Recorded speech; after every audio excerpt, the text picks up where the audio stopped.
Assalamualaikum warahmatullahi wabarakatuh. Kami dari KKN tematik 14 kelompok 226, saya Vicky Abdul Karim, Saya Fatia Fatul Ulia. Saya Junior Nisa Putri. Saya Nurida Yuma Alfaida. akan menampilkan video edukasi mengenai stunting. Selamat menyaksikan.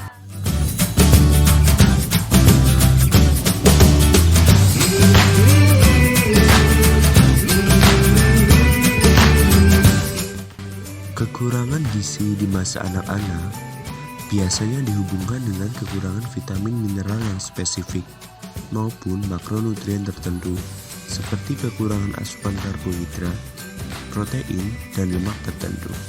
Salah satu kasus kekurangan gizi yang terjadi yaitu stunting.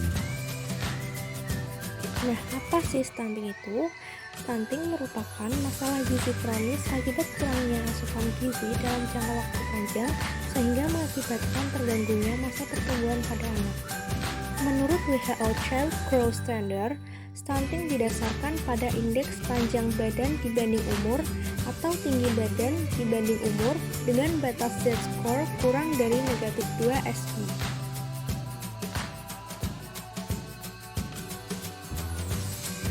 Untuk bagaimana ciri-ciri dari anak yang mengalami stunting? Ciri yang pertama yaitu tubuhnya lebih pendek dari teman sebaya karena tulangnya tidak dapat tumbuh optimal sehingga anak tersebut menjadi tidak percaya diri dan bahkan pemalu. Untuk ciri yang kedua, daya tahan tubuh anak kurang baik. Ketika asupan nutrisi anak tidak mencukupi kebutuhannya, maka daya tahan tubuh anak akan menjadi lemah yang menyebabkan anak mudah terserang penyakit. Yang ketika anak cenderung mudah terkena penyakit, bahkan penyakit ringan pun bisa diduga jika anak tersebut mengalami stunting. Ciri ketiga yaitu perkembangan kognitif terganggu.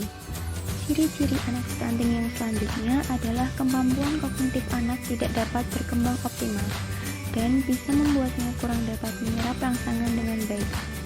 Ciri keempat, postur kurang ideal. Hal ini merupakan ciri-ciri anak stunting paling terlihat.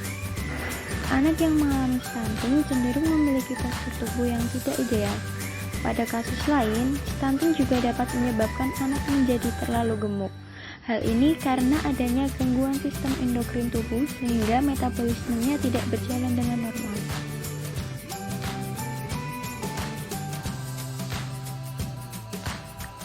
Faktor pengetahuan ibu, di mana ibu yang memiliki pengetahuan rendah akan memiliki resiko yang lebih besar untuk mengalami stunting pada anak.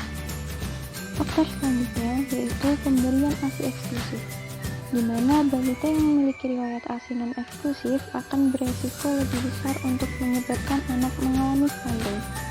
ASI eksklusif penting dalam pertumbuhan anak untuk mengurangi dan mencegah terjadinya stunting pada anak.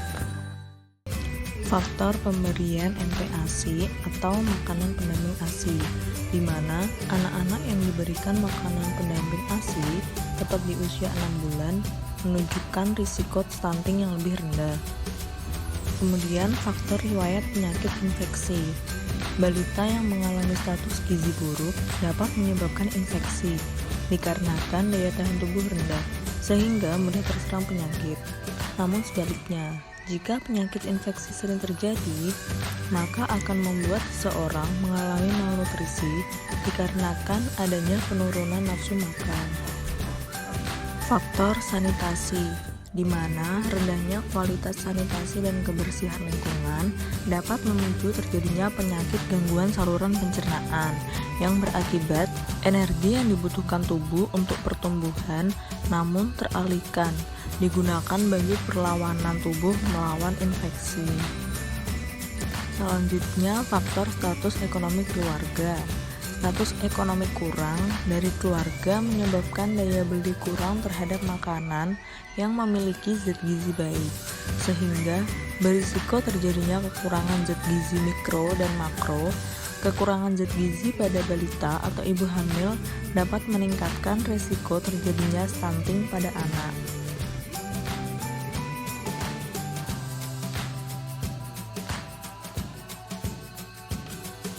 Langkah yang dapat dilakukan untuk mencegah stunting yaitu pertama, Ibu hamil harus mendapatkan tablet tambah darah minimal 98 tablet disertai dengan pemberian makanan tambahan yang sesuai.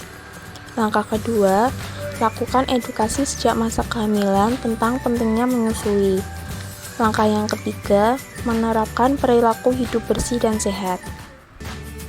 Keempat, setelah melahirkan, berikan ASI secara eksklusif kepada anak hingga berusia 6 bulan. Langkah kelima, berikan makanan pendamping ASI untuk bayi usia di atas 6 bulan hingga berusia 2 tahun. Berikan juga imunisasi lengkap dan pemberian vitamin A pada anak.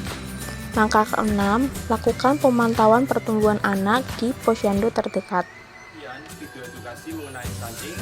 Saya mohon maaf. Terima kasih. Wassalamualaikum warahmatullahi wabarakatuh.